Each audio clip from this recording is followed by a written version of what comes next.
Shalom. Saya mau share kembali terkait dengan pekerjaan Roh Kudus. Saya beri judul khotbah ini adalah pilih kehidupan, ya. Kita buka firman Tuhan dari kitab Ulangan pasalnya yang ke-30, Saudara. Ulangan pasal yang ke-30 dari mulai ayat yang ke-15 sampai yang ke-20 kita akan baca.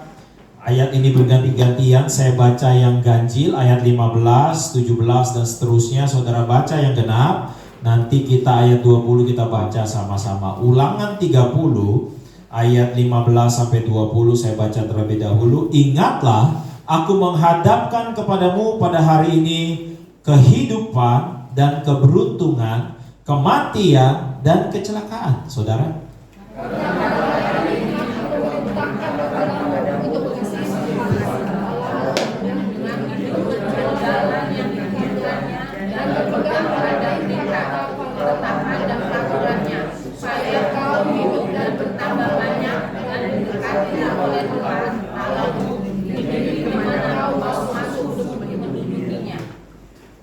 tetapi jika hatimu berpaling dan engkau tidak mau mendengar, bahkan engkau mau disesatkan untuk sujud menyembah kepada Allah lain dan beribadah kepadanya, maka Allah akan mengatakan kepada hari ini bahwa pastilah kamu akan binasa. Tidak akan lanjut berumur di tanah mana kau pergi, menjadi Yehuda untuk mendudukinya.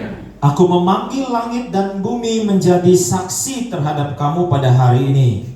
Kepadamu kuperhadapkan kehidupan dan kematian, berkat dan kutuk. Pilihlah kehidupan supaya engkau hidup, baik engkau maupun keturunanmu. Ayat 20 sama-sama, 23. Dengan mengasihi Tuhan Allahmu, mendengarkan suaranya dan berpaut padanya, sebab hal itu berarti hidupmu dan lanjut umurmu untuk tinggal di tanah yang dijanjikan Tuhan dengan sumpah kepada nenek moyangmu, yakni kepada Abraham, Ishak dan Yakub, untuk memberikannya kepada mereka. Amin. Bilang kanan kirinya, jangan salah pilih. Tahukah Bapak Ibu sekalian bahwa salah satu pekerjaan Roh Kudus yang saya yakini adalah, yaitu Dia akan menolong saudara dan saya dalam hal memilih saudara. Karena di awal penciptaan, waktu manusia diciptakan, ada Adam dan juga ada Hawa, saudara. Kita sama-sama tahu bahwa Hawa jatuh di dalam dosa ketika Hawa diperhadapkan pada pilihan, saudara. Waktu Hawa dihadapkan sama pilihan, bagaimana iblis mencoba mempersuasif Hawa, bagaimana iblis berusaha untuk menaruh kepada Hawa apa yang baik menurut iblis. Lalu Hawa mencoba juga berpikir mana kira-kira yang baik. Nah, kalau saudara nanti ulang lagi, saudara baca di kitab Kejadian, waktu Hawa lihat buah dari pohon pengetahuan yang baik dan yang jahat, Alkitab katakan bahwa itu sedap kelihatannya. Nah, ketika dibilang sedap kelihatannya, tentu dari banyak kita ketika kita mau memilih itu dimulai dari mata, saudara. Dimulai dari mata, apakah itu barang yang saudara mau beli, apakah itu pasangan yang saudara mau nikahi, apakah itu rumah yang saudara mau beli, apakah itu pekerjaan yang saudara mau tempati. Ya, ada begitu banyak suara-suara yang saya dapat, saudara, ketika orang masuk bekerja, ya, mereka pada bilang gini, wah, gua kira perusahaannya bagus, pas gua udah masuk ke dalam, gua baru tahu, ya. Makanya banyak dijadikan kalau di TikTok tuh POV gitu. POV, gedung luarnya keren, namanya keren, di dalam katanya kerja kayak bagai kuda, katanya gitu. Nah, yang milih siapa?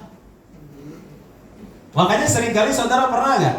Ada satu surat keterangan yang ditandatangani, lalu ada tulisannya begini, bahwa engkau menandatangani ini dalam keadaan secara sadar, lalu apalagi tanpa paksaan, sehat, benar ya?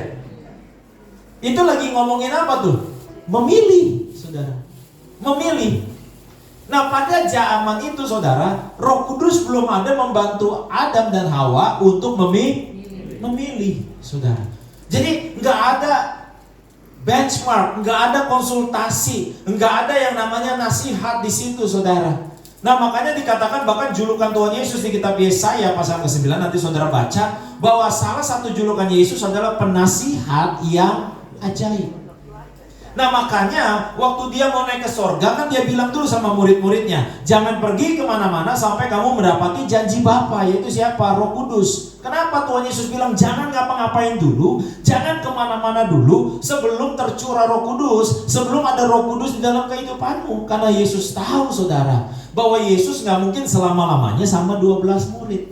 Kalaupun Yesus ada hari ini masih hidup, pasti dia gak ada di semua tempat dalam waktu yang bersamaan. Dia akhirnya tidak maha hadir saudara. Dia mungkin hanya ada di Israel. Sama saudara bayangkan kayak Paus Katolik hanya ada di Vatikan. Nanti nunggu kalau mau ke Indonesia, nunggu jadwal kapan datangnya saudara. Kapan bisa dapat nasihat yang ajaib itu? Kapan dapat tumpangan tangan? Kapan dapat pendengaran itu? Kapan dapat pertolongan itu? Sebab itu waktu Yesus naik ke sorga secara fisik, Alkitab berkata, aku memberikan kepadamu penolong yang lain. Katakan bersama saya, penolong. Nolong dalam hal apa? Dalam hal memilih saudara.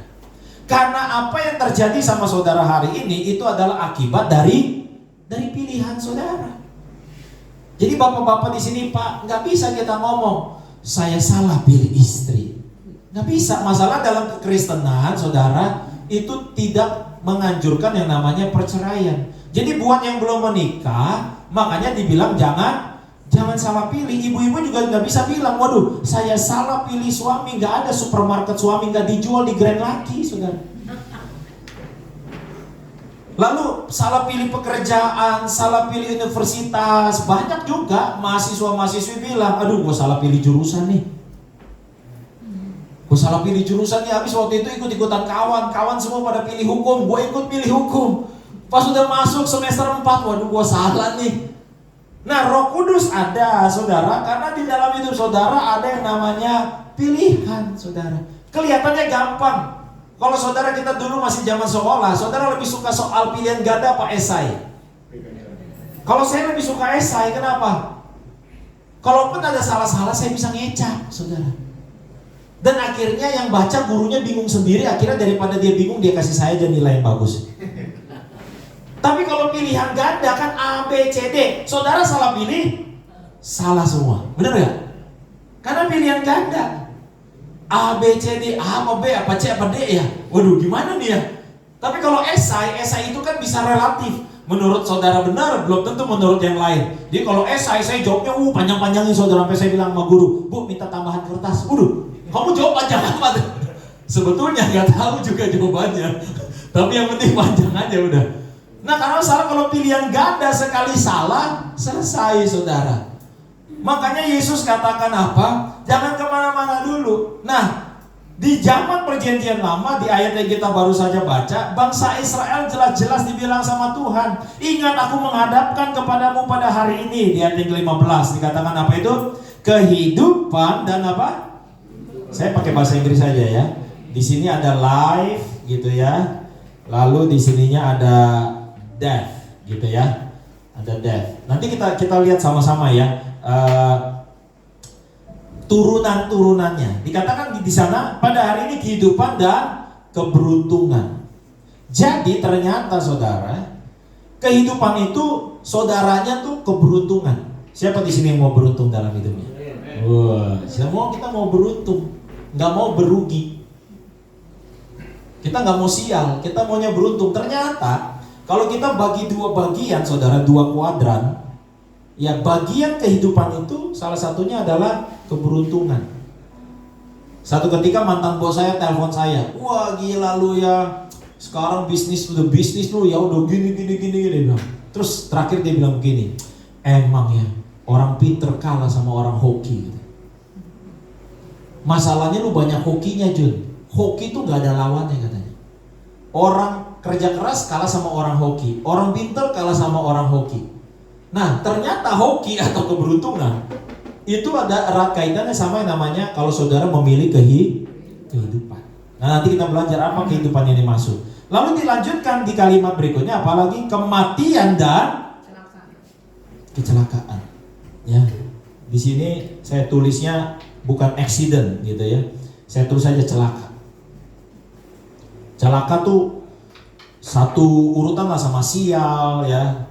Sebetulnya ya nggak beruntung gitu ya, sial. Lalu dikatakan di situ lagi, saudara, kita lihat lagi ayat yang ke-19.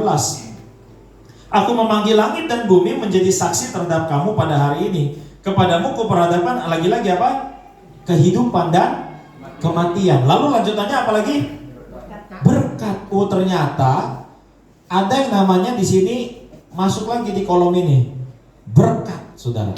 Tapi kalau di situ masuknya apa? Kutuk. Waduh. Nggak ada yang suka sama kutuk, ya kan? Lalu di situ dikatakan lagi, pilihlah apa? Kehidupan. Jadi pekerjaan Roh Kudus di dalam hidup kita semua, orang-orang yang percaya kepada Yesus, orang-orang yang beriman adalah supaya saudara itu mari kita lebih pilih yang namanya kehidupan, saudara. Kita lebih memilih yang namanya kehidupan. Kehidupan itu apa? Erat kaitannya sama keberuntungan. Erat kaitannya sama apa lagi? Sama berkat, saudara. Karena kalau saudara pilih kematian, maka erat kaitannya sama celaka. Erat kaitannya lagi sama kutuk, saudara. Sekarang saya mau tanya sama saudara. Ini ciri sifat waktunya. Ya, saya bilangnya sifat waktunya. Kalau orang mengalami kematian sama orang mengalami kehidupan, mana yang lebih lama, saudara? Orang mengalami hidup apa orang mengalami mati? Sekali lagi ya. Mana yang lebih lama? Saudara mengalami hidup atau saudara mengalami mati? Kalau menurut saya lebih lama hidup, saudara. Orang hidup 70 tahun terus dia mati. Udah mati. Itu menunjukkan apa sifat waktunya? Sifat waktu kehidupan, saudara, itu lebih panjang. Saya bilang aja panjang, long. Ya. Kalau mati, orang mati udah. Habis mati dia apain? Dikubur. Ya, baik orang merayakan kehidupan, baik dia hidup, dia mulai dari anak kecil, remaja, pemuda, dewasa dan seterusnya, orang mati udah mati, bawa ke kubur, dia short. Nah, dari sini saudara bisa dapat petunjuk mana yang kira-kira sifat waktunya lebih lama. Kehidupan lebih lama, kehidupan lebih penting daripada kematian, saudara. Saya mau ajak kita buka Kisah Para Rasul deh, pasalnya yang pertama. Nah, ini kita mulai masuk ke dalam kenapa Yesus bilang kita nggak boleh kemana-mana dulu sebelum mendapatkan Roh Kudus pada zaman itu, saudara. Kisah Rasul 1 ayat yang keempat bilang begini. Pada suatu hari ketika Yesus makan bersama-sama dengan mereka, Yesus melarang mereka meninggalkan Yerusalem dan menyuruh mereka tinggal di situ menantikan janji Bapa. Yang demikian katanya, telah kamu dengar daripadaku, sebab Yohanes membaptis dengan apa? Dengan air. Tetapi tidak lama lagi kamu akan dibaptis dengan Roh Kudus. Ayat 6. Maka bertanyalah mereka yang berkumpul di situ, Tuhan, maukah engkau pada masa ini memulihkan kerajaan bagi Israel? Kerajaan bagi Israel berarti ada di sorga apa di dunia? Di dunia. Kehidupan di dunia pendek, saudara. Kehidupan di sorga lebih panjang. Nah, ini masalah pilihan. Tuhan lagi mau ajak, nih, pilih Roh Kudus, nih, pilih kehidupan. Rasul-rasul malah nanyanya apa? Kapan Israel pulih? Sekarang yang nanya, saya indikasi, katakanlah kira-kira umur-umur rasul-rasul tuh sama kayak Yesus deh. Ya kan, Yesus umur pada saat meninggal 33 ya. Katakanlah murid-muridnya gak lebih tua dari dia, katakanlah mirip-mirip deh, sacapan gitu ya, 30-an ya. Lah umur mereka sampai kapan? Kalaupun Tuhan memulihkan kerajaan bagi Israel, lalu mereka mati, siapa yang menjamin Israel gak dablek lagi? Kan gak ada gunanya. Gak ada gunanya minta pemulihan bagi Israel. Apalagi hari ini kita tahu 3 hari terakhir ini lagi perang lagi nih kan. Israel lawan Iran nih sekarang. Iran lagi siap-siap nih kerahin nuklir-nuklirnya. Pagi ini tadi saya baca berita, dia kirim lagi 500 bom, saudara, ke Israel. Ya, udah dari kemarin orang Israel semuanya gak ada yang keluar rumah. Mereka semua lagi masuk ke dalam bunker-bunker, saudara. Ya, mereka lagi masuk ke dalam tempat-tempat yang aman untuk bersembunyi. Kelihatan tuh di video, pantai-pantai sepi, jalanan sepi. Ya, karena sempat ada satu bom mendarat di tengah-tengah perumahan di Tel Aviv, Israel. Kan Kalau bom-bom itu masuk ke wilayah pertahanan Israel tuh, Israel punya namanya perlindungan, namanya dome, saudara. Yaitu yang nembak-nembakin lawan-lawan si rudal-rudal itu. Ini ada satu yang lolos. Ya jelas lah ya, ditembakinnya banyak, pasti ada aja satu yang lolos kan. Ini lagi tembakin lagi nih. Ya. Sama aja. Berarti Israel kalaupun dipulihin, siapa yang bisa menjamin? Tapi pada saat itu, Yesus bilang apa di ayat yang ke-7? Di Kisah Rasul 1 ayat 7 bilang gini. Jawabnya, engkau tidak perlu mengetahui apa? Masa dan waktu yang ditetapkan Bapa sendiri menurut kuasanya. Baru di ayat 8 dibilang, tetapi kamu akan menerima apa? Kuasa kalau Roh Kudus turun ke atas kamu, dan kamu akan menjadi saksiku di Yerusalem, di seluruh Yudea dan Samaria, dan sampai ke ujung bumi. Roh Kudus menolong kita untuk memilih mana yang kekal, mana yang sementara, saudara. Mana yang ilahi, mana yang duniawi. Bahkan dikatakan, saudara, di kitab Ibrani, bahwa kerajaan Allah itu gak terdiri dari makanan dan minuman, tetapi dari kebenaran, dari damai sejahtera dan sukacita oleh Roh Kudus, saudara. Roh Kudus membantu kita untuk tiap pagi mata kita melek, kita memilih menghadapi semua pergumulan ini dengan sukacita, dengan damai sejahtera, dengan menyadari bahwa Tuhan gak pernah meninggalkan kita, atau kita memilih untuk stres, untuk khawatir, untuk bersungut-sungut. Saya yakin tiap hari Roh Kudus juga membantu kita memilih mana deal bisnis yang kita harus ambil, mana pekerjaan yang mungkin kita harus selesaikan, mana kata-kata yang harus keluar dari mulut kita, bagaimana kita meresponi semua masalah. Saya yakin Roh Kudus menolong kita dalam hal itu, saudara. Amin. Mana yang akan berdampak kekal, mana yang sementara. Mana yang mendatangkan berkat, mana yang mendatangkan kutuk. Mana yang menciptakan keberuntungan, mana yang jatuhnya kepada cilaka. Sebetulnya, saudara, seperti kitab Amsal berkata bahwa hikmat berseru di jalan-jalan, saudara. Hikmat berseru di jalan-jalan. Betul, hikmat menolong kita di sekitar kita, saudara. Sama kayak kita pergi lewat jalan tol, hikmat berseru tuh, gunakan sabuk keselamatan. Jangan menggunakan handphone sambil nyetir, tuh hikmat tuh, saudara. Tetapi tiap hari Roh Kudus akan menolong kita untuk kita memilih, saudara. Saya kemarin baca lagi dan juga mendengar, saudara, bahwa zaman ini disebutnya sebagai Age of Ambition. Ini yang ngomong namanya CEO-nya JP Morgan, saudara. Bahwa zaman yang kita tinggal sekarang ini Age of Ambition. Jadi semua orang punya ambisi, saudara. Baik secara individu maupun secara korporat atau bahkan satu bangsa, saudara. Punya ambisi. Ambisi kayaknya kalau nggak kedapet tuh, wah. Dan bagaimana caranya harus dapat begitu, saudara. Kalau perlu menghalalkan segala cara. Katanya Age of Ambition. Wah, dengan segala caranya orang berusaha untuk menyelesaikan atau mendapatkan apa yang dia ambisi. Termasuk kantor, termasuk secara bangsa. Makanya sekarang terjadi nih kan, perang lah, apalah, belum lagi aksi korporasi, ya, organisasi ini lawan organisasi itu, main caplok sini, caplok sana, belum lagi nanti secara orang. Kalau kita dalam ruang lingkup yang lebih kecil lagi, banyak lagi tuh, saudara, ya, yang namanya mertua sama menantu, ya kan, ipar sama ipar, saudara sama saudara, gereja sama gereja. Saya pikir-pikir bener juga loh, ini age of ambition. Zaman ambisi. Saya baru 3 bulan yang lalu saya ditelepon sama pengurus dari GBI Bekasi, saudara. Dia bilang gini, Pak Nebaho, ada informasi nggak, Bapak tahu nggak bahwa beberapa ruko dari gereja Bapak itu ada GBI. Itu dia buka ibadah di situ, dia nggak lapor kita. Pak Nebaho keberatan nggak? Enggak, tahu aja enggak. Seharusnya Pak Nebaho sebagai pengurus, saya kan juga pengurus di GBI, saudara. Sebagai pengurus, Pak Nebaho berhak menegur. Ditegur buat apa, Pak?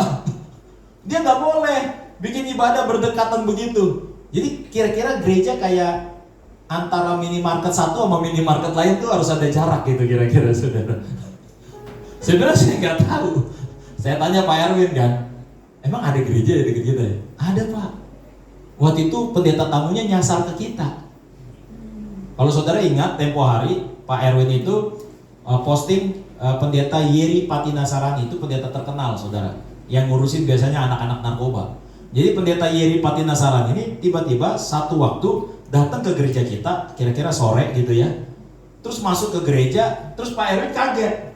Karena Pak Erwin juga mantan narkoba kan. Jadi ini seolah-olah kayak ada apa ini?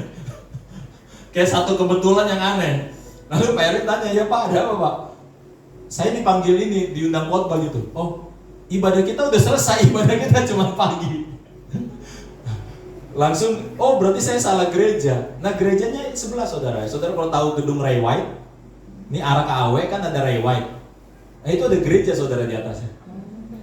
Ada gereja. Saya juga nggak tahu. Saya tahunya tadi dari Pak Erwin, ada pendeta datang nyasar. Lalu dari pihak pengurus GBI, BPD Bekasi. Terus saya pokoknya gini, Bapak harus datang ke situ, Bapak tegur. Karena dia masuk ke wilayah Bapak, dia masuk ke Bekasi tanpa izin. Jadi dia dari GBI di Jakarta buka cabang gitulah kira-kira. Saya bilang saya nggak mau tegur apa. Udah biarin aja. Biarin aja. Ya, dia mau buka gereja kek, mau di sebelah saya kek. Ya. Saya juga dengar juga, ya gereja ini manuver apa, gereja ini manuver apa gitu. Supaya apa? Oh semakin besar gereja dengan jumlah jemaat dan sebagainya. Saya pikir-pikir benar juga, ini age of ambition. Zaman orang berambisi. Ya, zaman orang berambisi. Padahal Yesus berkata bahwa dia menanggalkan keilahiannya dan menjadi sama seperti manusia, bahkan manusia paling hina. Makanya gak heran Allah meninggikan dia saudara, dan bahkan duduk di sebelah kanan tata Allah. Bahkan Yesus memilih untuk tidak punya ambisi yang demikian. Saya berdoa kita semua hari ini menyadari bahwa Roh Kudus ada untuk menolong saudara dan saya. Waktu engkau ketemu menantumu, nah ini pilihan nih. Waktu engkau ketemu mertuamu, ini pilihan nih. Saudara mau pilih yang mana? Saudara mau keluarin kata-kata kutuk? Dasar si papi itu, beda sama papa gua. Biar dia cepat mati aja. Nah, itu kata-kata kutuk tuh saudara. Atau saudara bilang, ya memang si mantu saya belum baik-baik sama saya. Emang si mantu saya cuek sama saya. Tapi ya sudah, itu pilihan anak saya. Saya doain aja, saya berkati.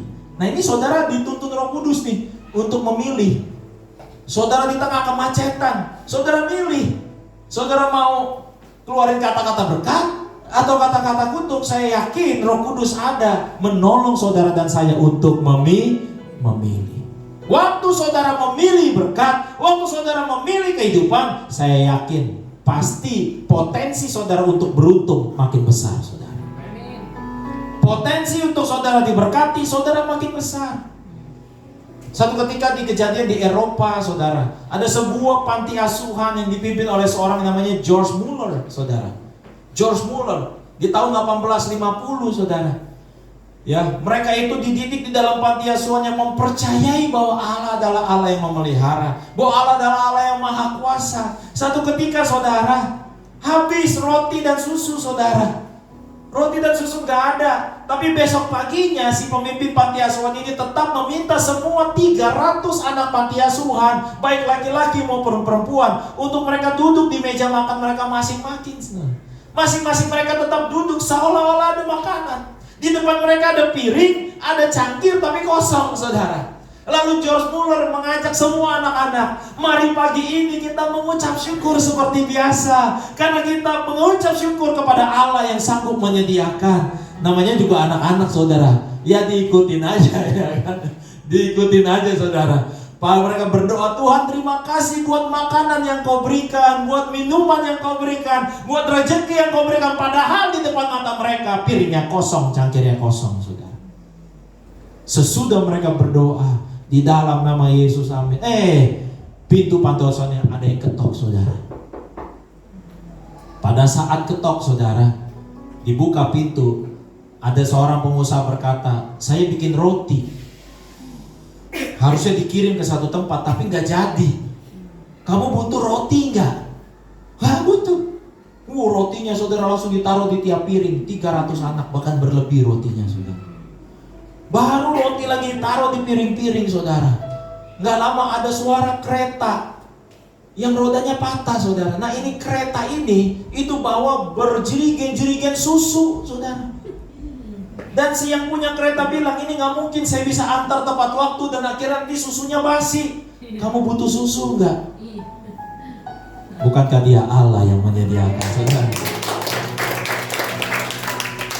Waktu saudara seperti anak-anak itu saudara, di tengah pilihan yang susah, udah paling gampang ini, yang paling pendek ya, yang paling cepat tuh apa? Ngeluh, udah paling cepat.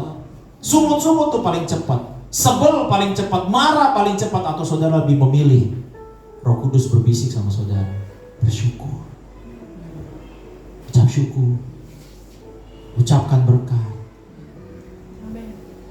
memberkati, berdoa, berlutut. Nih, dibisikin. Hari ini ya, menurut saya adalah zaman di mana saudara akan susah ambil keputusan. Gak usah jauh-jauh. Kita ngomong investasi aja. Ayo, saudara invest di mana sekarang yang paling bagus? Bingung. Saudara ingat gak 2 bulan terakhir harga emas kayak gimana? Wah, volatile banget kan.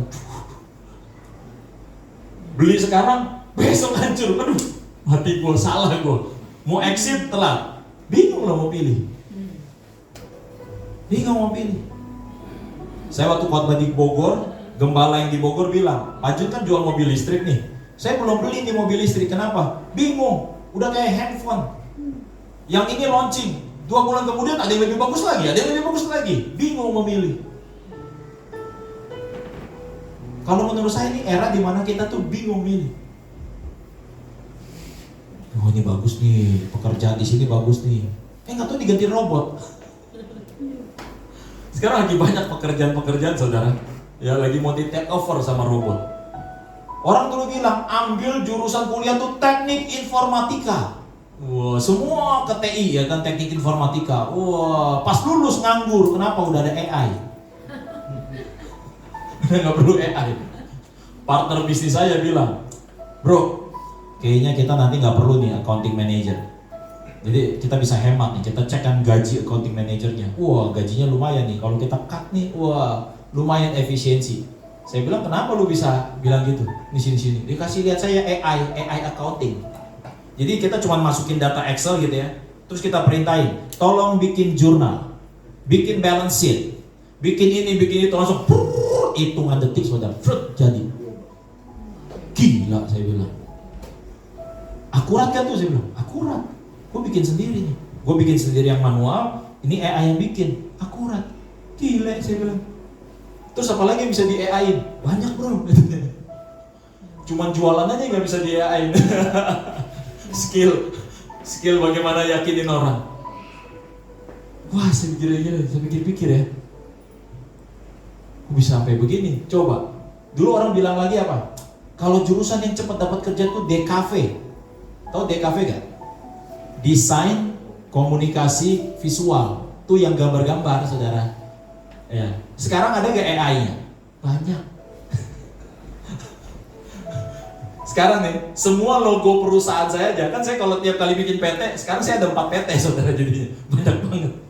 Ada 4 PT nih, tiap PT kan harus bikin stempel. Saudara mau tahu cara saya bikin stempel? Saya masukin aja nama PT saya ke AI. Langsung logo perusahaannya keluar.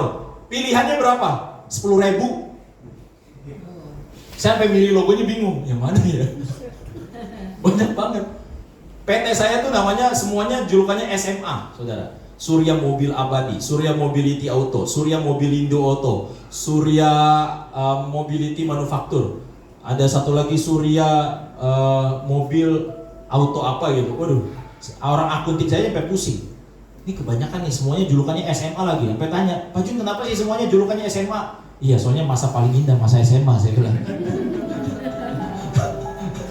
Wah semuanya SMA, jadi stempelnya SMA, cuma beda-beda gitu tuh. Sekarang ini Itu paling susah itu, milih saudara. Paling susah milih. Tapi saya bersyukur kita nggak kayak Adam dan Hawa, nggak ada penolong.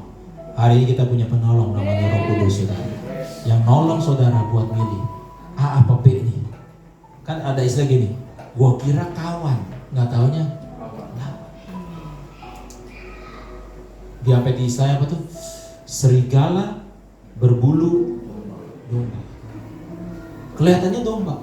Bahkan Alkitab bilang iblis pun menyamar sebagai malaikat terang.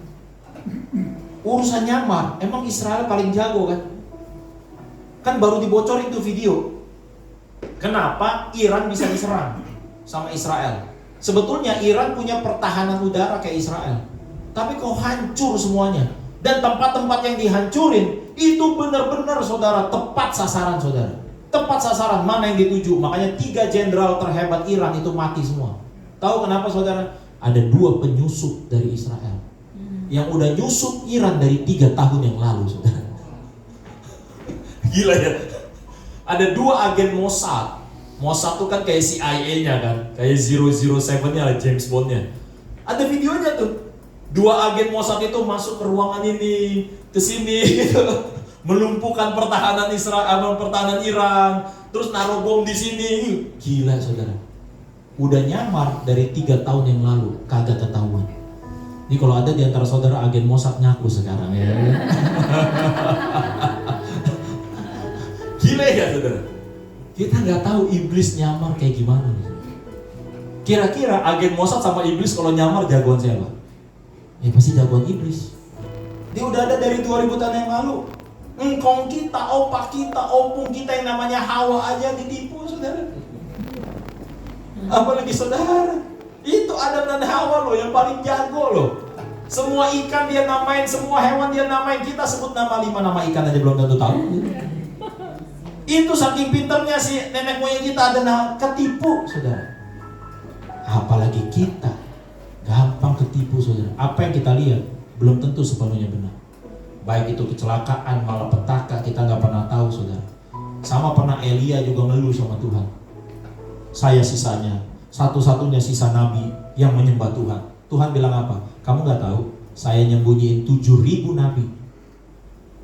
7.000 nabi yang masih setia. Hah? Baru Elia kaget. Elia pikir, dia lihat kanan kiri udah nggak ada siapa-siapa. Dia lihat kanan kiri cuma dia yang nyembah Tuhan. Dia ngeluh sama Tuhan. Mana cuma saya satu-satunya. Tuhan bilang sama Elia, ada 7.000 yang sama kayak kamu. 7.000 banyak gak saudara? Saudara mungkin belum lihat pertolongan Tuhan. Saudara mungkin belum lihat jalan Tuhan. Karena masih tersembunyi. Disitulah Roh Kudus menolong saudara. Sehingga saudara pilih pintu yang benar. Sehingga saudara pilih jalan yang benar. Sehingga saudara tempuh jalan yang benar. Keluarin kata-kata yang tepat, ketemu orang yang tepat di waktu yang tepat, dan saudara diberkati berlimpah. Mari kita bangkit berdiri, kita terima perjamuan.